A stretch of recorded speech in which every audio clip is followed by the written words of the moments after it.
Sin duda, una de las experiencias más complejas que me ha tocado escuchar es la historia de un gran amigo que me contó cómo su padre pasó de ser una persona que simplemente estaba preocupado por los familiares que no estaban, a simplemente no hablar en un corto tiempo. Todo debido a una enfermedad neurodegenerativa. Este episodio es un esfuerzo por comprender con ciencia este fenómeno un poco mejor. Hoy converso con la doctora Esmari Guzmán, quien pasó de querer ser bailarina y cantante a investigar el envejecimiento neuronal y la enfermedad de Alzheimer. Esto lo hace como parte de la facultad de la Escuela de Medicina de la Universidad de Harvard. Escuchen esta conversación. Esmari, gracias por venir, por responder a la invitación y bienvenida a Conciencia. Gracias por la invitación. Tengo una pregunta que tal vez proviene más del corazón que de querer entender el pensamiento científico detrás de esto. ¿Qué está pasando en el cerebro de un familiar que poco a poco está desvaneciendo?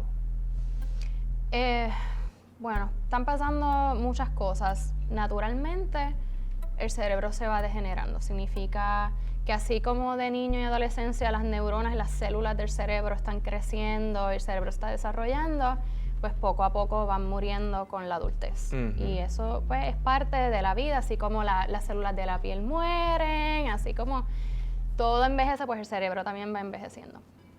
Y aunque eso sucede, aún así lo normal es que las personas aún con 80, 90 años puedan vivir solas, puedan cocinar, puedan tener vidas bien activas. Yo he tenido participantes de 80 y pico de años que van hiking, que hacen kayaking, o sea, eso es envejecimiento saludable.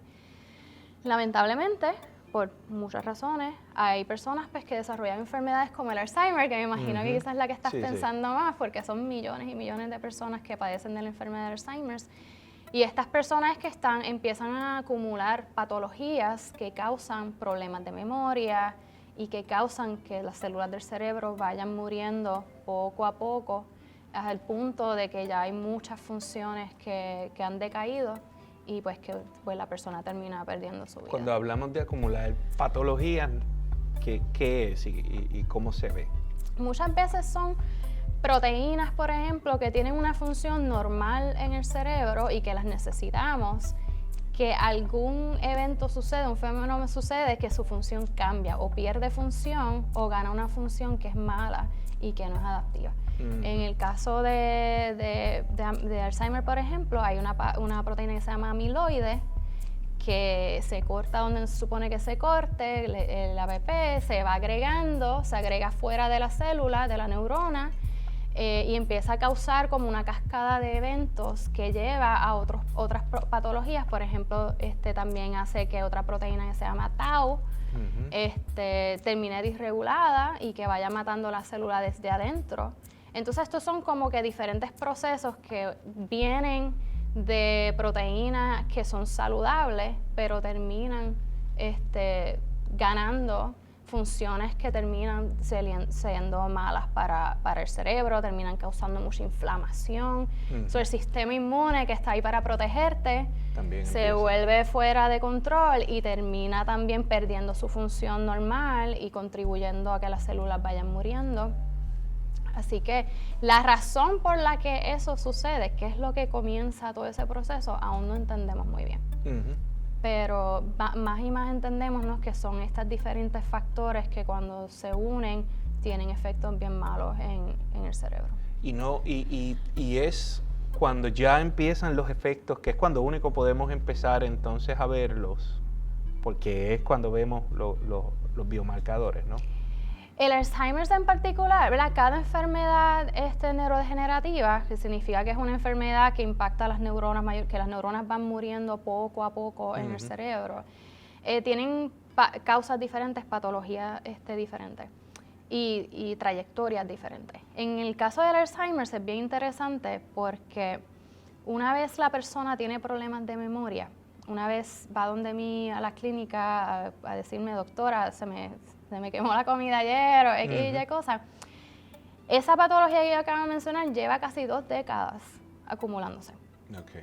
El amiloide lleva ya desde 18 años antes, poco a poco acumulándose en el cerebro, esas placas formándose en el cerebro poco a poco, luego el tau, la inflamación, y la muerte celular está comenzando años y años antes de que nosotros podamos detectarlo en el día a día. Antes de que se somatice o se pueda ver, entonces. Sí. Pero la pregunta entonces que haría Juan del Pueblo, ¿verdad? ¿No hay una prueba que yo le pueda hacer a mi mamá, a mi abuela, a mi abuelo, para poder entonces decir, mira, esto está empezando, vamos entonces a cambiar lo que estamos haciendo? Ese es lo que yo hago en el laboratorio. Eso es lo que el laboratorio dirigido por la doctora Jaquel Quiroz, que es colombiana, se llama el Multicultural Alzheimer's Prevention Program en GH. Esa es nuestra investigación, detectar Alzheimer's temprano. Yeah. Es tratando de responder esa pregunta, porque si tú no tienes problemas de memoria, tú no tienes, o sea, ¿qué te va a llevar a ti al médico? A pensar, exacto. Y entonces nosotros utilizamos neuroimagen, pruebas cognitivas, a ver qué nosotros podemos utilizar para poder capturar esos cambios tempranos que están pasando en el cerebro. Uh-huh.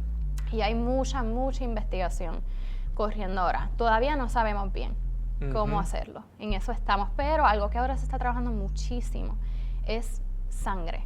Ajá. Que un día, nosotros queremos llegar al momento que tú puedas ir a tu médico primario y así como te verifica los glóbulos blancos, el colesterol, te haga un panel, vamos a llamarlo un panel de Alzheimer, aunque quizás sea algo diferente, pero donde podamos mirar marcadores de Alzheimer en la sangre.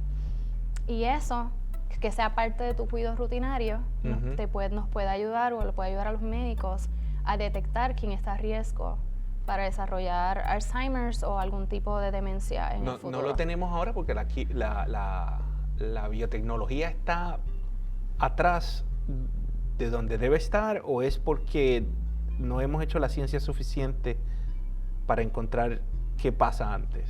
Yo creo que no lo teníamos porque ahora es que se están desarrollando más la tecnología. Ajá. Este conocimiento de que el Alzheimer's, la patología de Alzheimer's comienza a acumularse muchos años antes, no es un conocimiento tan viejo. Ajá. Eso es un descubrimiento relativamente reciente, ¿no? Uh-huh. Entonces lo primero es como que, entender que esto está pasando, cómo se ven animales, cómo se ve en neuroimagen, y luego ahora viene, podemos ver en la sangre lo que yo estoy viendo en estas imágenes, lo que yo veo en un cerebro después de la muerte. Uh-huh. Y ahora es que se están desarrollando más ensayos para medir diferentes marcadores, para poder, por ejemplo, ahora mismo no hay un marcador muy bueno de amiloide. Ajá. Hay muy buenos de tau, y en los últimos 5 años han salido un montón, porque es una tecnología que se está desarrollando. Explicar qué es amiloide, para quien no maneja el término, o pues entiende que la proteína es lo que te comes, pero no necesariamente entender cómo se ve una proteína dentro del cuerpo. ¿Hay alguna forma de visualizar eso? El amiloide, cuando tú lo ves, por ejemplo, para darte un ejemplo, ahora mismo en una persona viva, uno puede ver un marcador de amiloide usando un PET. Un PET Ajá. es esta máquina bien similar a la de un MRI, pero te inyectan un marcador radioactivo, sí, que en este caso se pega a una versión de amiloide. Ajá. Y lo que en un scan, literalmente tú lo que ves son como unas bolitas, sí, como unos puntitos. Y si tú ves un pedacito de cerebro de alguien que ha muerto por Alzheimer's, literalmente son como que estos puntitos negros que están fuera de la neurona. Eso es lo que es bien interesante, porque literalmente tú ves estas bolitas fuera de la neurona que están como que pegaditas. Uh-huh. Y así se ve el amiloide. Ok. O sea, entonces pasa que es costoso, entonces. Súper costoso. Si fuésemos a mirarlo desde el punto de vista de medicina preventiva. Exacto. El PET tiene 2 problemas. Uno es te estoy hablando de más de $2,000 por un scan. Uh-huh. O sea, carísimo. Y 2, ese radiotrazador tiene una vida corta. So, yo no puedo guardar el trazador en el freezer por cierta cantidad de tiempos. A veces se hace en el lugar. In situ, sí. Sí, y entonces el acceso a es bien difícil también. Como que no todas las instituciones tienen la capacidad de poder tener diferentes trazadores en el lugar. Y por eso es que la sangre es sería como que ideal. El lugar ideal para es verlo. barato. Hay laboratorios aquí por todos lados. Imagínate que aquí en Puerto Rico, por ejemplo, ¿no? Que quizás los hospitales tienen menos recursos que Harvard, quizás, pero aquí se puede hacer, porque tú lo que necesitas son equipos bien básicos para analizar sangre. Sí, sí. Y así que es barato, es accesible. Y pues lo que estamos mirando es pues que sea sensitivo y sea específico, que eso es lo que estamos trabajando ahora. Quería hablar, porque mencionaste a la doctora Quiroz y no conozco mucho, pero sé que hizo una exploración sobre una comunidad específica. Esta es la persona, ¿verdad? Sí. Hizo una investigación sobre una comunidad en específico en Colombia, si no me equivoco. Sí. Entonces descubrió que 6 de cada 10 van a tener Alzheimer en esa comunidad.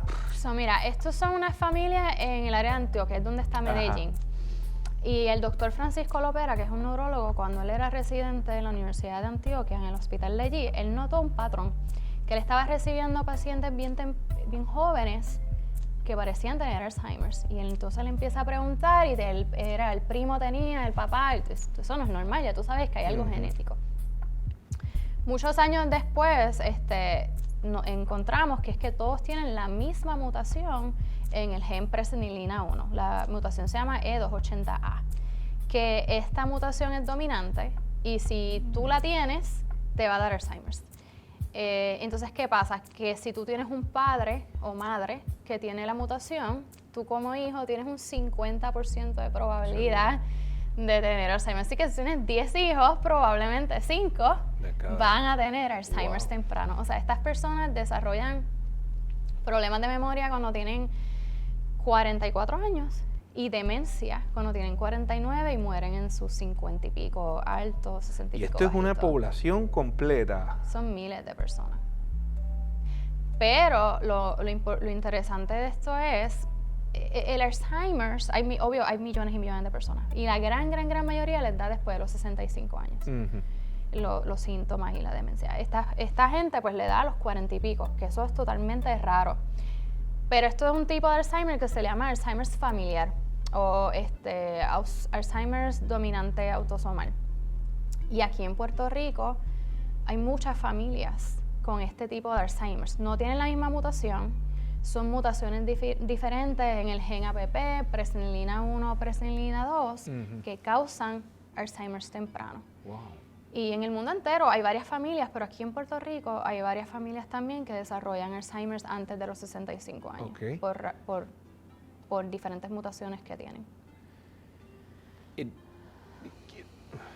Esa pregunta, o sea, me he quedado aquí un poco sin palabras y como sin una respuesta inmediata, porque me abruma un poco la idea de que estamos fregando con una situación que no solamente es tal vez sea afectada por la alimentación o por patrones de ejercicio o por otra cosa, sino porque es que también puede venir por un frente genético del cual estamos totalmente desprovistos o desprevenidos hasta que veamos entonces los síntomas y ya es tarde. Sí, usualmente si miras tu árbol genealógico, sí.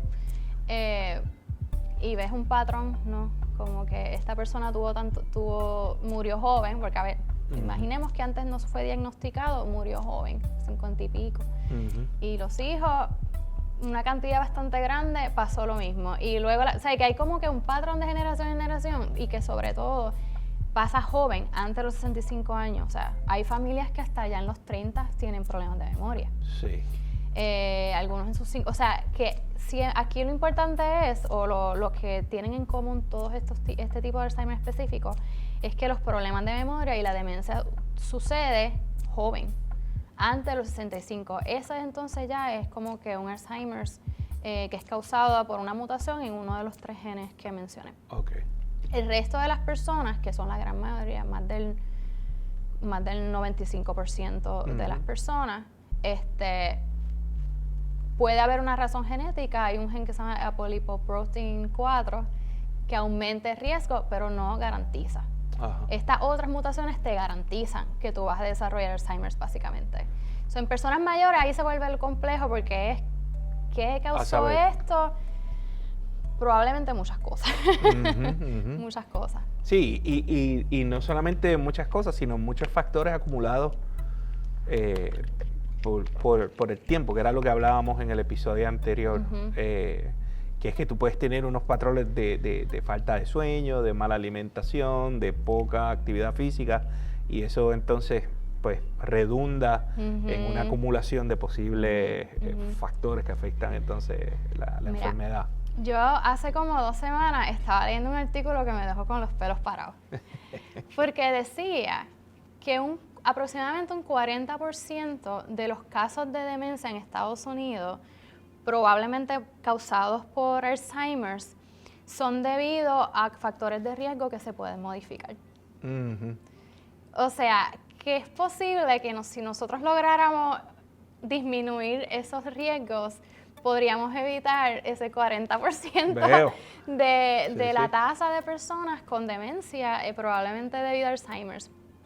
¿Y cuáles eran esas cosas? Obesidad, de estilo de vida sedentario, contaminación ambiental, sueño, dieta. Todas estas cosas tienen un impacto, no necesariamente dicen, no va a desarrollar Alzheimer's, pero disminuyen el riesgo significativamente. Así que si todos como sociedad pudiéramos tener un estilo de vida saludable, la tasa de demencia sería muchísimo, significativamente menor. Esa es la pregunta que te mantiene despierta como investigadora.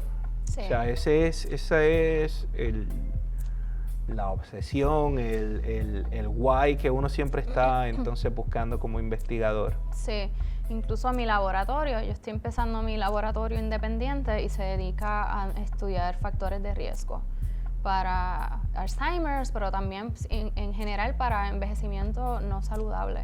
Yo veía a los cuidadores e interactuaba con ellos, pues entonces decía, ¿qué yo puedo hacer con mi expertise para ayudar a quizás no curar la enfermedad, porque no tengo el adiestramiento para curarla, pero prevenirla? Yo puedo trabajar en entender cómo puedo prevenirla o cómo puedo disminuir el riesgo. Claro. Y ahí fue que yo me interesé mucho en todo este tema de estilos de vida, por ejemplo, ahora estoy estudiando personas que les dio COVID y no se recuperaron nunca, le llaman long COVID, incluso no sé bien cómo le dicen en español, pero cómo ese virus que parece que de alguna manera dejó un impacto crónico en la persona, si eso aumenta el riesgo para desarrollar Alzheimer's en el futuro. Claro. Así que por eso ahora mi investigación la dedico a prevención o a disminuir riesgo, para tratar de ayudar, porque a mí me parte el corazón, y yo, gracias a Dios, mis papás están saludables, pero tengo familia que les dio Alzheimer's, y es bien duro ver cómo la persona que tú conoces y que tú recuerdas de una manera va deteriorando de una manera tan significativa, y que tiene los brazos atados, te sientes tan impotente. Es así. Y te digo, como mencionaba ahí fuera de cámara, me conmueve un poco la idea, no un poco, no, me conmueve, punto. Porque, pues sí, o sea, uno se proyecta, ¿verdad? Y uno no cuenta con que vas a tener un problema sobre el cual tú no vas a tener ningún tipo de control. Exacto. Como puede ser una enfermedad, demencia, o el Alzheimer. Y más allá, ¿cómo previenes eso para tu cuidador también? Y creo que en los cuidadores hay una conversación importante que no estamos teniendo como país tampoco, y es el desgaste emocional, físico, que está teniendo entonces todo cuidador, que de repente se encuentra con esta situación, no sabe qué recursos tiene y tiene que manejar su propia frustración, tiene que manejar su propio coraje con la vida y su propia impotencia, porque también Sí. es no saber. Es durísimo. ¿Qué factura le está pasando entonces estas patologías a los cuidadores? Una factura gigante. Gigante. Las estadísticas demuestran que tienen más enfermedades crónicas y que en promedio, esto fue unos datos que salieron hace ya unos años, pero no dudaría que fueran ciertos todavía, que tienden a morir antes, más joven, Sí. que personas que no son cuidadores. Es un estrés crónico, a veces físicamente, ¿no? Porque a veces tienen que cargar con la persona, moverlos de cama, terminan con dolores crónicos, a veces hasta se caen ellos mismos, o sea, es una factura bien grande y estoy totalmente de acuerdo contigo de que no se le da suficiente atención, para nada. No, y a veces estos cuidadores son parejas que también son personas mayores, quizás con sus propias condiciones médicas, que no se están tratando como deberían por estar pendiente de la otra persona. Es un gasto financiero gigante, Sí. o sea, económicamente es bien difícil, porque terminan estando cama, de posición, ¿sabe? Todas estas cosas. A veces son hijos, que tienen trabajo, y entonces están manejando, faltando el trabajo. Y, o sea, que es pérdida físicamente, es duro, emocionalmente ni se diga, y económicamente también. Es muy duro. Ahí sé que habías trabajado anteriormente con un proyecto para trabajar con cuidadores y darles herramientas basadas en mejores prácticas de ciencia, ¿verdad? Para trabajar mejor, pero tiene que ver con lo que hablábamos un poquito ahora de la memoria y cómo perdura el sentimiento, pero no la memoria inmediata Sí. sobre un hecho. Ay, ese es de mis estudios favoritos que he hecho. Yo hice uno directamente con cuidadores que comenzó por ese otro estudio que estás mencionando. Voy a hablar de ese primero. Antes de yo llegar a la escuela graduada, un compañero del laboratorio al que me uní había estudiado personas que les falta el hipocampo. Esto es una estructura que es crucial para crear nuevas memorias. Ajá. Y es de las primeras estructuras afectadas en Alzheimer's, que eso es la razón por la que personas con Alzheimer's se pueden acordar de algo que pasó hace 20 años, pero no de lo que pasó hace 3 minutos, porque esa estructura ya no está funcionando bien. Hago un paréntesis aquí. El hipocampo también tiene influencia, por ejemplo, cuando vemos películas o estos documentales de serial killers y mass killers y todas estas cosas. Tiene que ver con eso también. Tiene que ver con todo lo que tenga que hacer, todo lo que tenga que ver con aprender. Ahora mismo nuestro hipocampo está funcionando porque yo estoy de aquí a 10 minutos, de aquí a 1 año o 5 años, yo me voy a acordar de esta conversación. Nítido, qué bueno. Me voy a acordar de cómo te ves, de los camarógrafos, de los colores, ¿no? Eso es todo el hipocampo trabajando. Cuando tiene que ver con algo emocional, está conectado a la amígdala, que es una estructura que colinda con el hipocampo. La amígdala es crucial para procesar emociones. Así que cuando hay algo emocional, que nuestras memorias tienden a ser mejores, estas dos estructuras están trabajando juntas para crear y luego pues fortalecer estas memorias. Y pues el hipocampo, incluso también la amígdala, pero el hipocampo se afecta muy temprano en el Alzheimer's. Y estas personas que estudiaba, él se llama Justin Feinstein, le faltaba el hipocampo pues los operaron porque le dio un virus y le tuvieron, eso ya no se hace, pero antes le sacaban el hipocampo. Y él demostró que cuando tú le sacas esa estructura, que se supone que tú no, ¿verdad? No aprendas cosas nuevas, las personas, y esto también viene, déjame dar un poquito más de contexto. Yo siempre doy este ejemplo porque yo le tengo favor a los sapos. Pongo un sapo ahí que yo voy o me trepo en la pared o salgo corriendo para allá. Lagartijos. Entonces, yo te aseguro que si yo veo un sapo, mi cuerpo va a reaccionar y 5 o 10 minutos de aquí mi corazón probablemente todavía esté latiendo y cuando yo pienso en miedo, sé que es porque vi un sapo, porque mi memoria, ¿verdad? Mi hipocampo, hasta donde yo sé, está intacto. Pero ¿qué pasará si yo tengo Alzheimer's y yo veo el sapo? Me voy a asustar, pero la pregunta es, de aquí a 10 minutos, aun si yo siento mi corazón latiendo, ¿me voy a acordar por qué? Probablemente no, porque esa memoria de ver el sapo yo no la construí y por ende no me voy a acordar del sapo. Si yo no me acuerdo del sapo, lo que nosotros queríamos saber, yo aún siento miedo o porque no me acuerdo del sapo ya se fue el miedo. O sea, como las emociones siempre van juntas con la memoria o yo puedo experimentar una sin tener la otra. Y yo entonces traté de contestar esta pregunta con personas con Alzheimer's. Yo quería saber si las emociones perduraban aun cuando no se pueden acordar de lo que causó esa emoción. Y justo eso fue lo que encontré. Yo le mostraba a ellos películas que se habían visto antes que eran muy efectivas haciendo que las personas se sintieran tristes o felices. Yo siempre, la feliz y siempre iba última para que se fueran de mi laboratorio contentos. ¿Cuáles eran? Pues cosas de... eran escenas de Chandler's List. Sí. Mucho relacionado a muerte, a pobreza, etcétera. Y yo vi que yo medía cómo ellos se sentían a través del tiempo y medía su memoria, que ellos justo después de las películas se sentían mucho más tristes, algunos lloraban, pasaban 5, 10, 15, 20 minutos, seguían algunos llorando, pero no se acordaban de haber visto las películas. A veces decían, yo creo que yo vi una película, pero no se acordaban ni lo que habían visto, o sea, no grabaron en la memoria de ver las películas, pero aún así se sentían súper tristes. Y tú le decías, ¿por qué? Y no sabían, no sé, y decían, no sé por qué me siento así, no sé por qué me siento... O empezaban a darte una explicación de algo que le pasó hace años que yo sabía que no tenía que ver. Pero era ellos tratando de explicar cómo se sentía esa reacción del cuerpo. Y eso tuvo mucho acojo en los medios de comunicación, porque básicamente, así como esto lo puedes ver de manera negativa, ¿no? Si tú tienes a alguien con Alzheimer's y tú le gritas, lo tratas mal, tú dices, pues sí, no se va a acordar.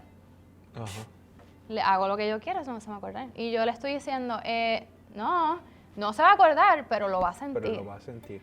Y así mismo con cosas positivas. Mira, si tú le llevas su regalo favorito, su helado favorito, se va a sentir feliz. De aquí a 10 minutos probablemente no se acuerde del helado, pero esa alegría perdura. Permanece.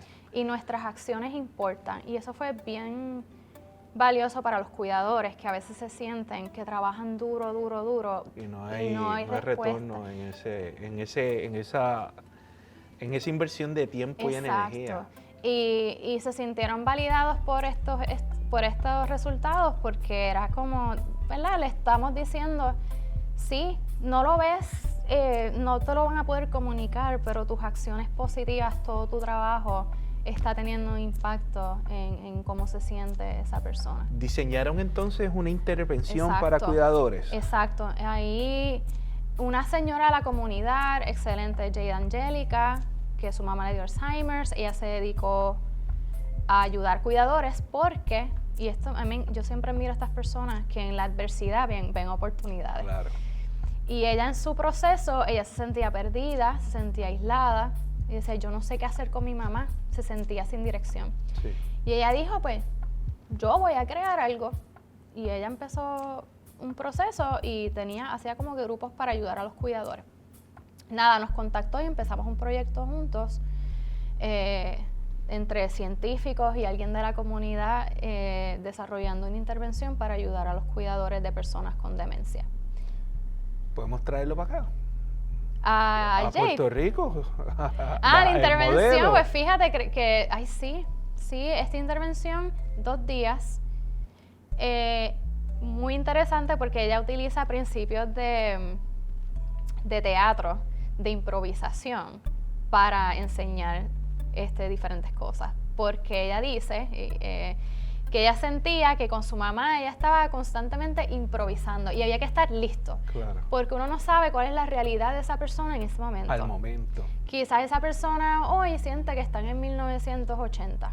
O quizás hoy piensa que está en el 2020. O sea, tú no sabes en qué realidad está esa persona ese día porque ya no tiene la capacidad de estar orientado, ¿no? Y que ella tenía que estar como que ready. Como que, a ver, ¿qué me va a decir ahora para ella poder responder? Actuar en acorde con eso. Sí, y la intervención se enfocaba mucho en validar a los cuidadores y en ayudarlos también a buscar de esta situación tan difícil una oportunidad para conectar con la persona. Ya sea escuchando música de años de cuando ellos eran jóvenes, hablar de cosas de cuando ellos eran jóvenes, es bien importante enseñándole al cuidador que esto no es culpa del paciente, no es que ellos quieren ser difíciles, no es que te quieren llevar la contraria, no es que te odian, es que están en otra realidad y su realidad es tan válida como la de nosotros. Y si ellos te dicen, me voy a trabajar, y ellos no trabajan, sacarle un grito diciéndole, tú no trabajas, no estás logrando nada, lo que estás haciendo es frustrarlos porque ellos juran y perjuran que ellos trabajan. Decirle, mira, no, es que hoy es día libre, hoy no se trabaja, deja eso ahí, vamos a hacer otra cosa. Sí, ella ayudaba a cómo redirigir la conversación sin sentirte que le estás mintiendo, porque muchos cuidadores se sentían mal y me decían, pero es que le estoy mintiendo. Y nosotros, bueno, no es que le mienta, pero que trata de redirigir la conversación no, mira, vamos ahora a hacer esto. Claro. Para evitar ese conflicto, agitarlos, porque incluso, perdona, yo sigo hablando aquí. Bueno, para eso es el podcast. La primera vez que yo la conocí, porque yo creo que esto a mí me ayuda mucho y quizás ayuda a los oyentes a tomar perspectiva. Ella me paró frente a la presentación que estaba dando y me dijo, ven donde mí y dime algo que es real para ti. Y yo le digo, yo extraño a mi ahijada. Me dice, tu ahijada murió hace 10 años. Y yo, mi hijada en ese momento tenía como 5 años, 6 años. Y mira, a mí se me hicieron los ojos agua y yo le dije, no. Y ella me dijo, sí. Y mira, se me hacen los ojos agua, pero fue como que yo en mi mente, no, yo sé que ella está viva. Pero ella me dice, así se deben sentir ellos cuando tú le dices, no, tu esposa murió hace tiempo. No, tú trabajas, y eso es lo que ellos deben sentir. Y yo, ok, esto está feo, yo no quiero hacer sentir así a nadie, pero como cuidador, ¿verdad? Estar consciente de esas cosas, que la realidad de la persona es diferente a la realidad de uno. Tengo una pregunta enfocada en esa idea. ¿Cómo marida la objetividad que tiene que tener la ciencia, ¿verdad? Los procesos, el método científico, la estandarización, típicamente esta perspectiva cuantitativa de las cosas, con estos, con estas conexiones que tal vez tienen que ser más flexibles, más líquidas.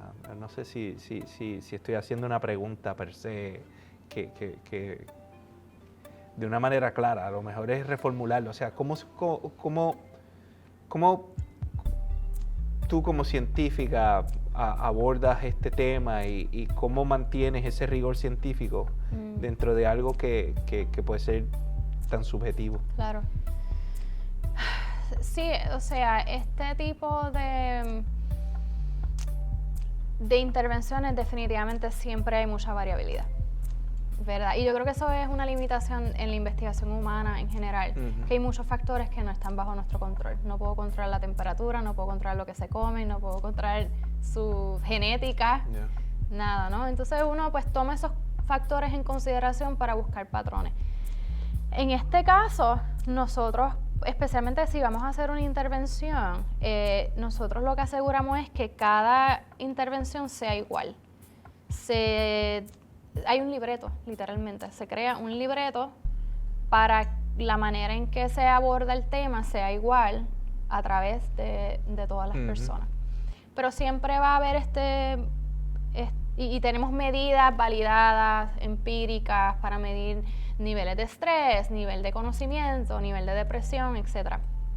Pero siempre hay cosas que no logramos captar con estas medidas y siempre hay un nivel de subjetividad porque de verdad depende mucho de cómo responda la persona. Hay gente que habla poca, gente que habla mucho, gente que tiene experiencias diferentes.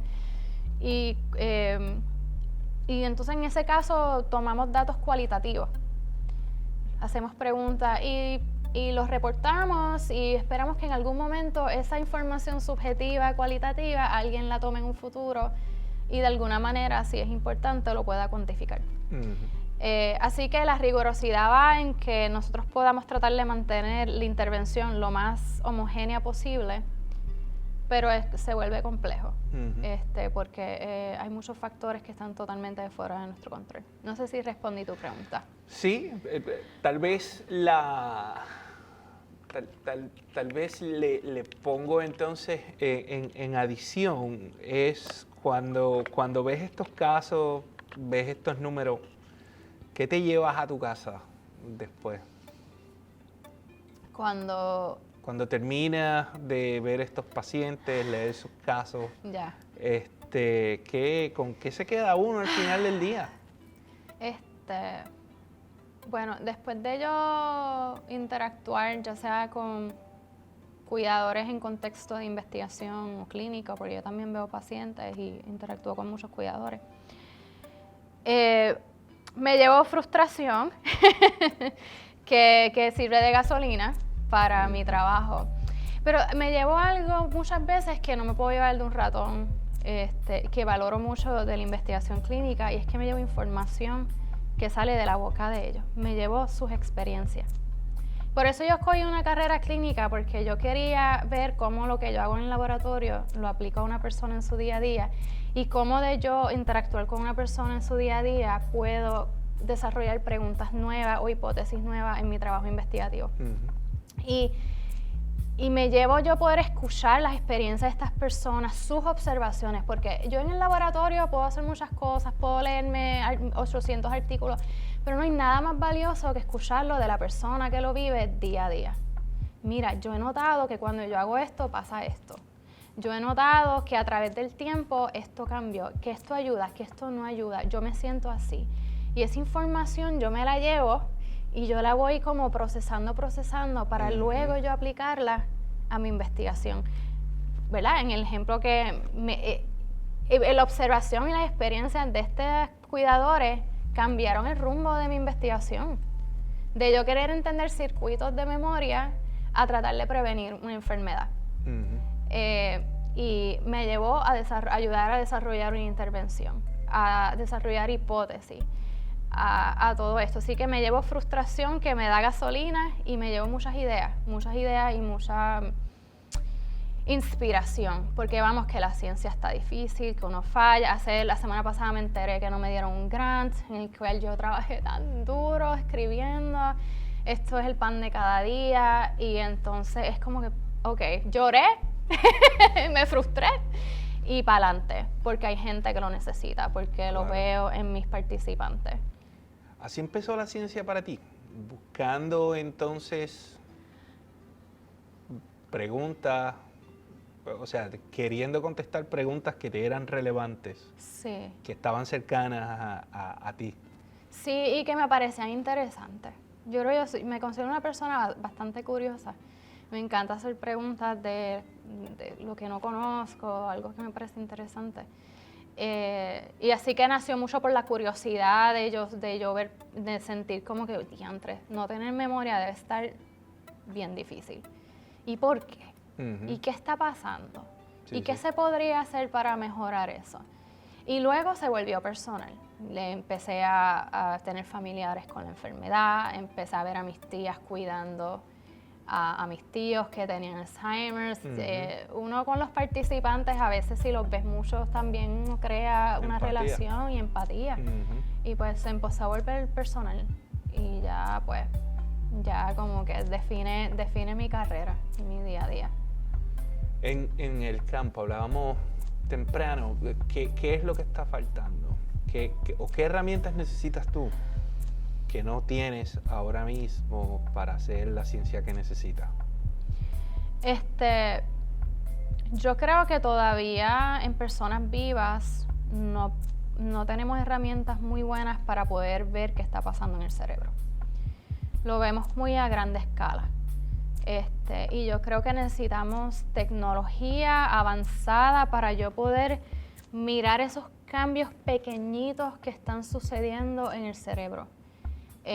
Yo creo que con la tecnología que tenemos ahora, la foto que nos da es tan grande que esos cambios que científicos pueden ver en un plato plástico o en un ratón, ¿no? Que son bien sutiles, yo no los puedo ver en humano.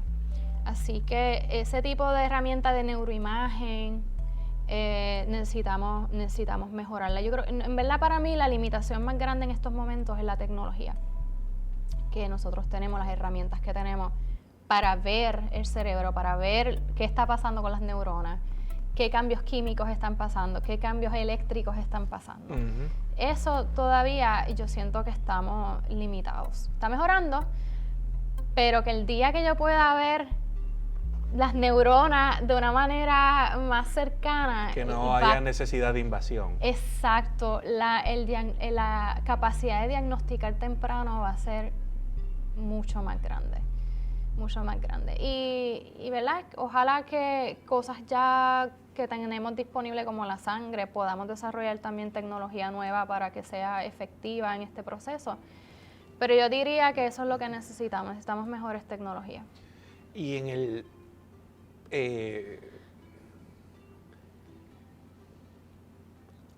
¿cuál sería la exhortación entonces? ¿Por dónde debemos empezar? Y quiero entonces también preguntarte un poco sobre la carrera, ¿verdad? Porque también estamos tratando de comunicar a personas que puedan tener un círculo de influencia en nuestros jóvenes y tal vez pues pensar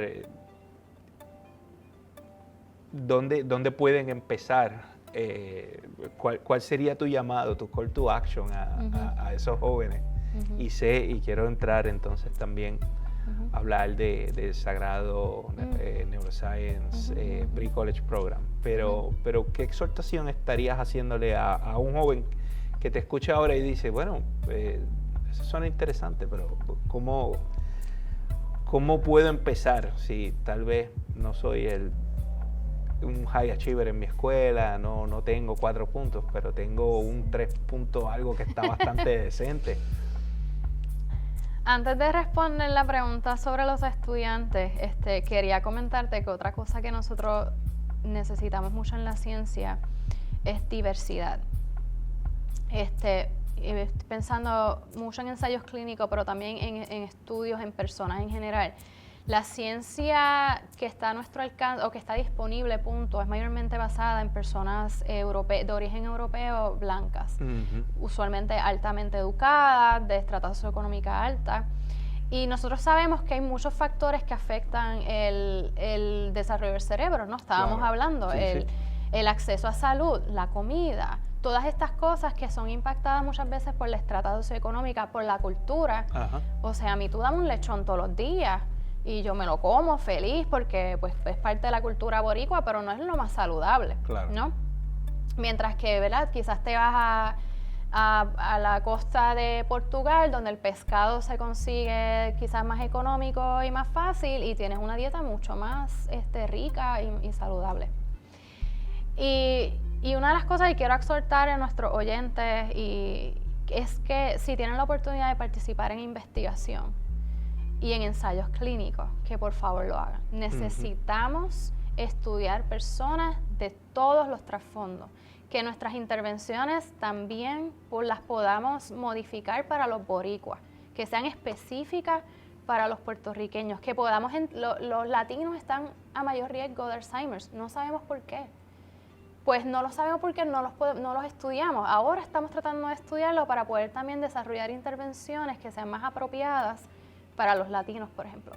Así que yo creo que eso es algo que más allá de la tecnología para entender la enfermedad, necesitamos poder entender esta enfermedad en personas de todos los trasfondos. Así que si tienen la oportunidad de participar en investigación, por favor háganlo. Pero ¿cómo Juan del Pueblo entra a participar en una... Sí.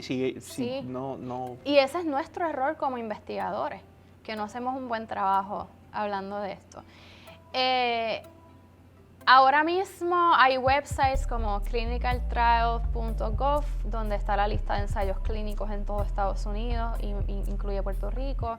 Y usualmente sucede en instituciones como ciencias médicas y eso, pero nosotros como investigadores tenemos que hacer un mejor trabajo anunciando estos proyectos. Exacto, porque nuevamente, o sea, como el ciudadano de a pie va a decir, bueno, pues está nítido lo que ella está proponiendo, pero a mí nadie me llama. Es como las encuestas de televisión, que siempre me he preguntado cómo funcionan, porque a mí nunca me han llamado para preguntarme si yo veo X o Y canal, a qué hora.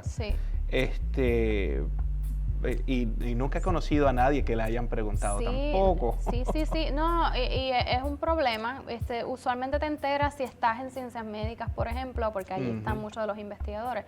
Pero yo espero que eso sea algo que cambie con podcasts como este, con que podamos anunciar un poquito más los estudios que están pasando para que la gente pueda participar. Yo espero traer mis proyectos aquí a Puerto Rico y correr ensayos clínicos y trabajar duro para que la gente se entere. ¿Tiene la academia, o sea, y no es acusarlo, pero crees que podemos hacer un mejor trabajo desde la academia para comunicar la ciencia?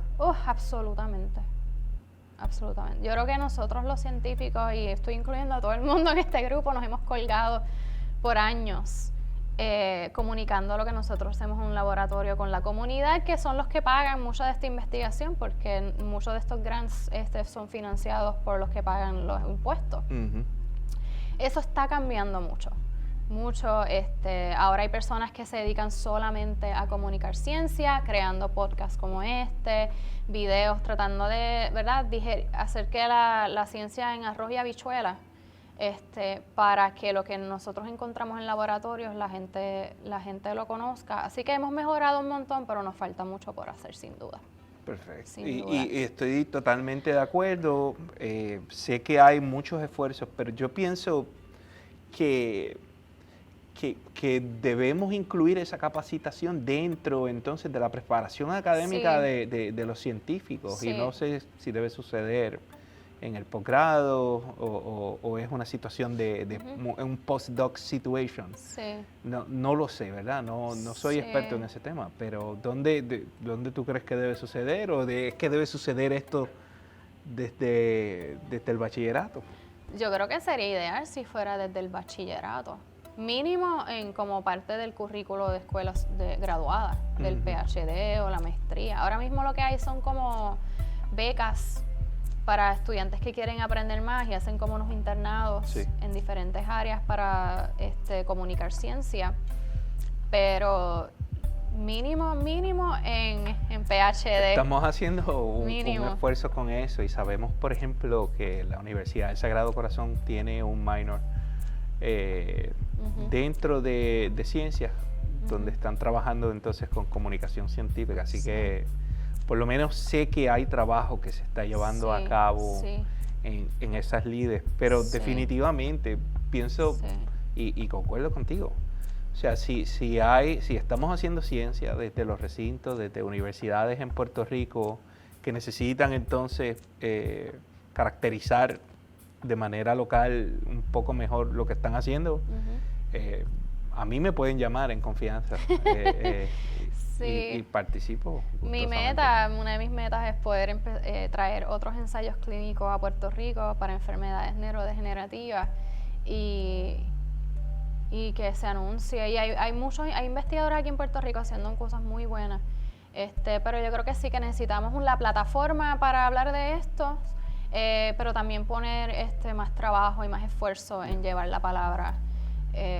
Sí hay grupos, por ejemplo, ¿cómo se llama? Uno que se llama Un Café para el Alzheimer's, me colgué, pero hay grupos en ciencias médicas y la UP que dan charlas a través de Puerto Rico, pero se necesita más apoyo y más visibilidad.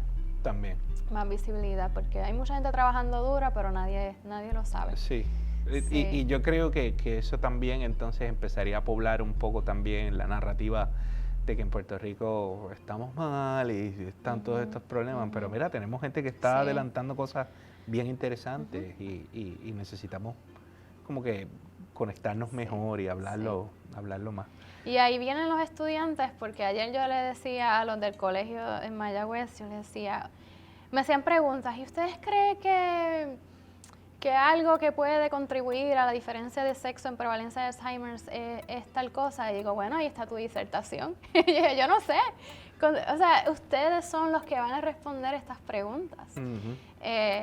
Y de verdad yo quiero como que empoderar a la juventud a entender el rol tan importante que ellos tienen y que pueden tener en curar estas enfermedades. Esto no lo tiene que hacer otra persona, otro mundo, pueden ser ellos quienes curen el Alzheimer o ayuden, ¿verdad? Esto es un trabajo en equipo.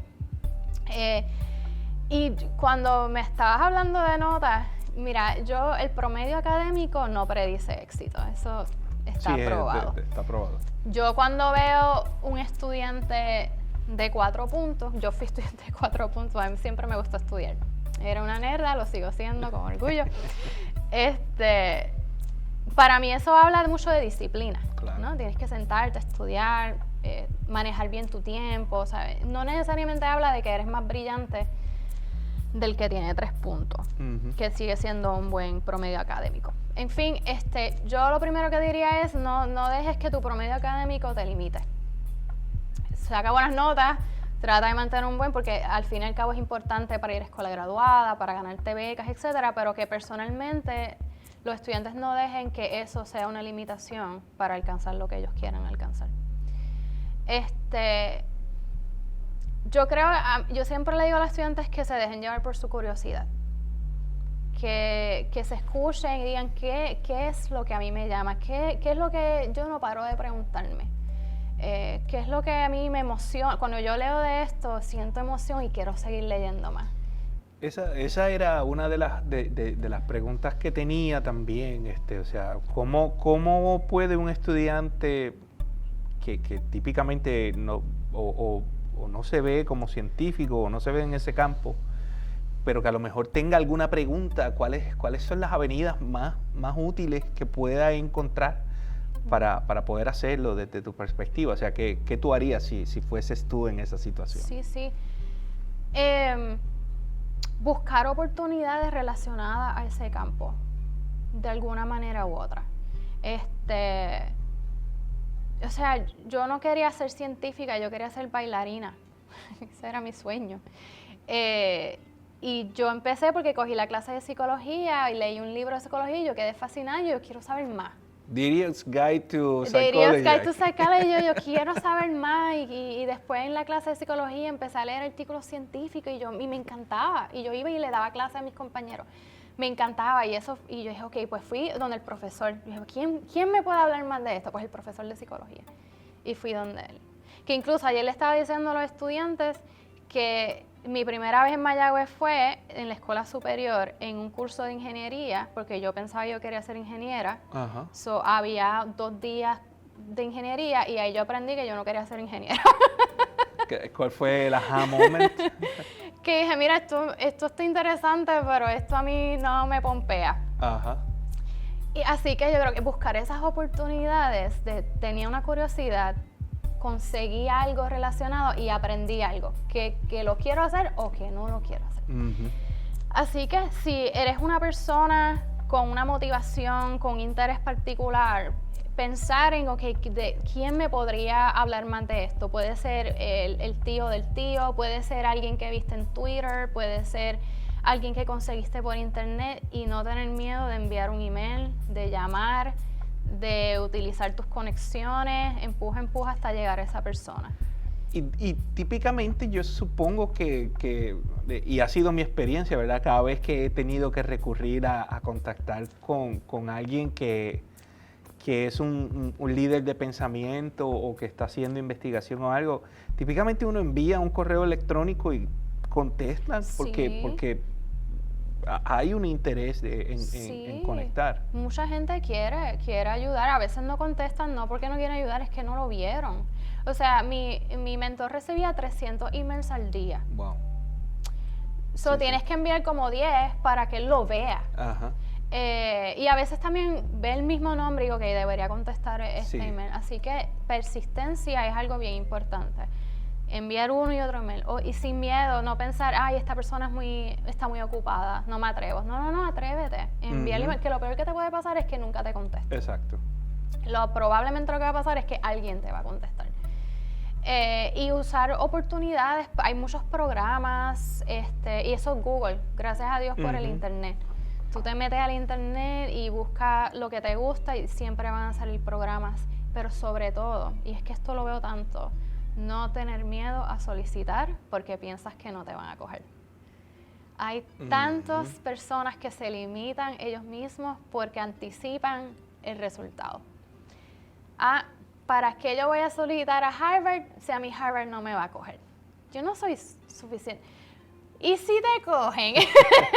Bueno, yo pienso que es Tienes que que ven tratarlo. el porciento de la admission rate y ahora con este fenómeno de muchas universidades que mientras más gente deniegan, entonces eso es lo que ponen, están publicando en vez de hablar de cuánta gente están admitiendo a los sistemas. A lo mejor indispone un poco, pero definitivamente solicita. O sea, Solicita. Fue mi experiencia aquí en el fideicomiso. Yo dije, bueno, a lo mejor nunca me llaman. Ajá. Sí, porque pues uno con el síndrome de impostor y todas estas cosas, ¿no? Sí, y es tan importante atreverse, enviar el email, solicitar y buscar ayuda. Mira, a mí me llegan a veces emails y estudiantes quieren solicitar a tal sitio y yo le digo, envíame tus ensayos, yo te los leo y te ayudo. Y así como yo, hay muchas personas que están dispuestas, si no tienes a alguien que te lea los ensayos, que usualmente un maestro, una maestra, alguien puede hacerlo. Si eres insistente, alguien va a aparecer que te va a ayudar. Eso es así. Así que no perder ese miedo, o aún con miedo, atreverse a apostar por ti es sumamente importante. Y la verdad de lo que estábamos hablando antes de empezar el podcast es que a veces las oportunidades se aparecen porque por suerte o porque estabas en el lugar correcto, pero eso fue el universo quien te presentó esa oportunidad, pero le toca a uno aprovecharla. Exacto. Y que cuando esa oportunidad se te presente, no la dejes ir. Que le trabajes duro, que le metas la energía, la fuerza, la motivación, porque de ahí van a salir otras cosas. Es parte de la conversación que están teniendo con los jóvenes en el programa de Sagrado Neuroscience Pre-College Program. Sí.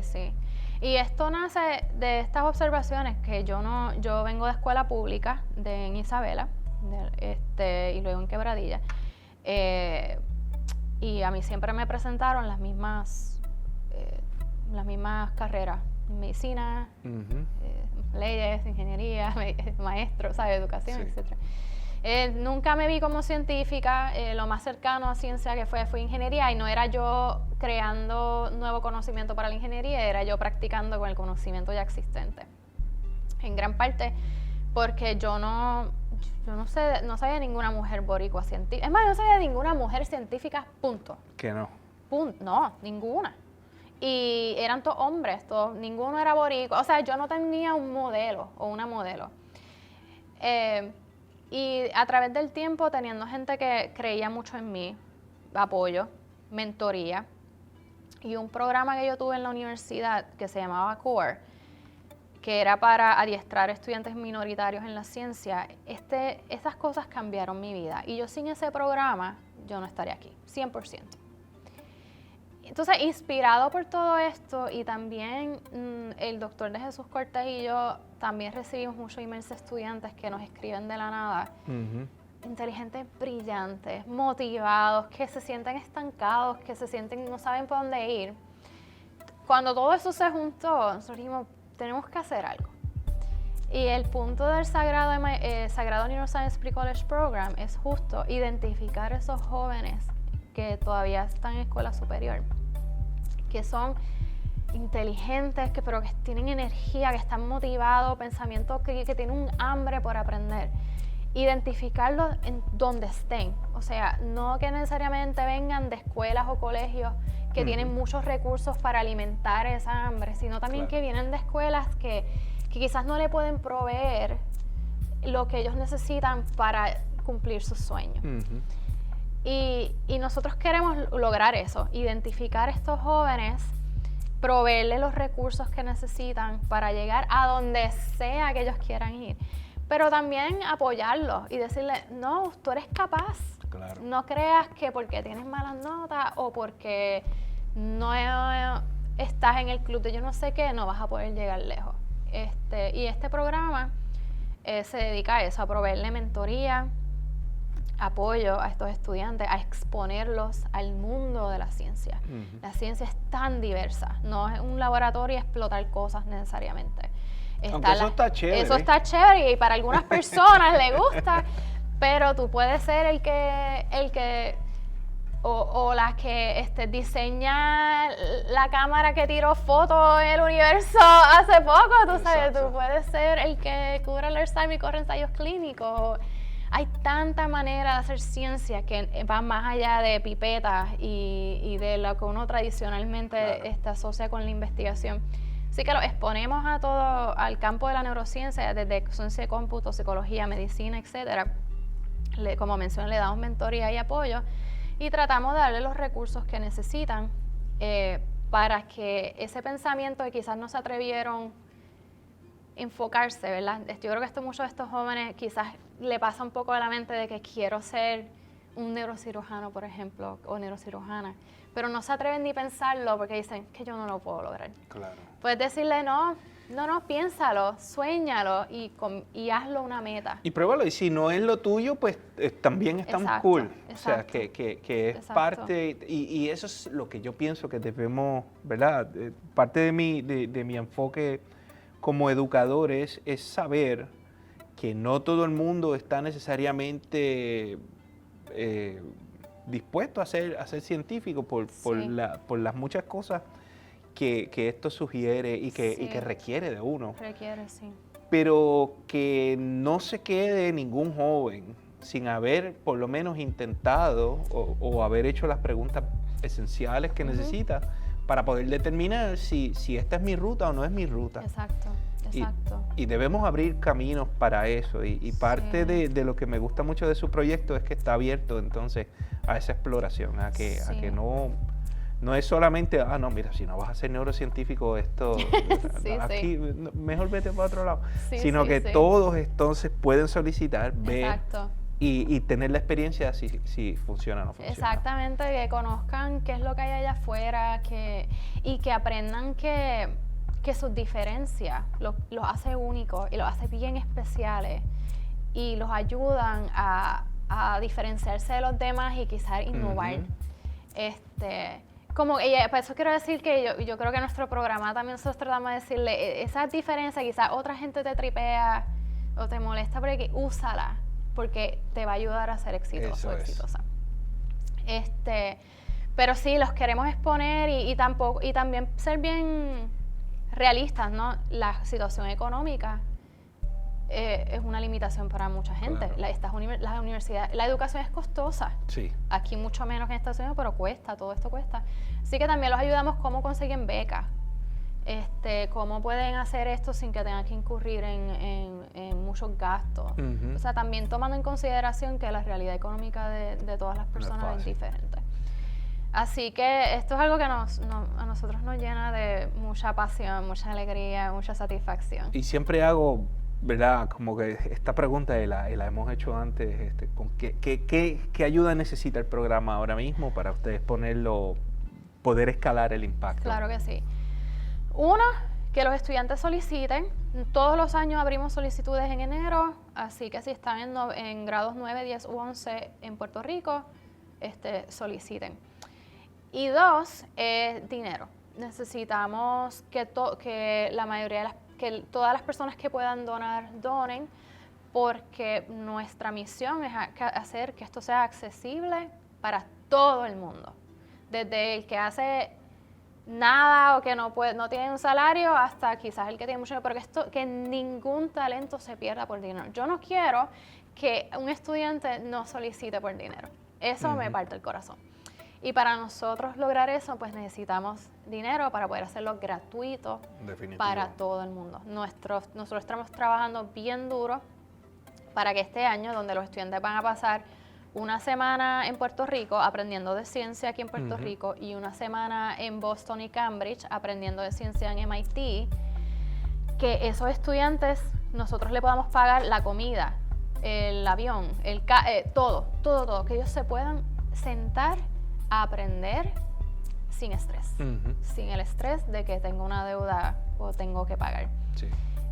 Así que toda persona, organización, compañía que pueda contribuir financieramente al programa son bienvenidos. Siempre. Esa ayuda es definitivamente, ¿verdad? Para programas como estos, creo que siempre son necesarias y parece tal vez un cliché, pero están haciendo la diferencia, ¿verdad? Y son programas que se salen de lo común, están abriendo la oportunidad a brindar otra óptica que típicamente nuestros estudiantes no tienen. Mari, no tengo más tiempo. Me encantaría continuar la conversación y tal vez entonces adentrarnos más en las travesías personales, ¿verdad? En cómo es que se hace. ¿Cuál es el movimiento natural de un estudiante de ciencia que entonces quiere llegar a una escuela de medicina o que quiere ir al laboratorio y tal vez podamos tener esa conciencia? Porque esa conversación, porque creo que no la estamos teniendo lo suficiente. A veces nos podemos encontrar con estudiantes que no entienden que esto es un compromiso de 12, 13 años, que tiene que llevar una continuidad y tiene que tener unos ejercicios particulares, ¿verdad? Que no muchas veces estamos encontrando que todo el mundo pueda hablarnos Sí, porque hablamos un poquito como que de las características importantes, pero no, ahí sí hay un proceso objetivo que hay que Exacto, que hay que hablarlo y que es muy puntual y yo creo que eso nos deja entonces un episodio adicional con el cual conversar. Espero que cuando regresen a Puerto Rico podamos sentarnos otra vez y tener la conversación. Claro Así que que muchas gracias. Y a nuestros seguidores que interesan más, los invito a que nos sigan en las redes, que se suscriban a nuestro canal de YouTube, Fideicomiso TV, a que nos sigan en nuestro website, prsciencetrust.org, y que nos escriban con preguntas o si quieren saber más entonces sobre nuestra programación aquí en el Fideicomiso. Estamos disponibles para adelantar ciencia, tecnología, ingeniería, matemáticas, pero también para trabajar con empresarismo, investigación, tecnología e innovación. Así que estamos disponibles. Esto es Conciencia, el podcast oficial del Fideicomiso para Ciencias, Tecnología e Investigación de Puerto Rico. Yo soy Jorge Valentine y soy director del programa de Educación STEM y Desarrollo de la Fuerza Trabajadora y me despido entonces hasta la próxima. Muchas gracias.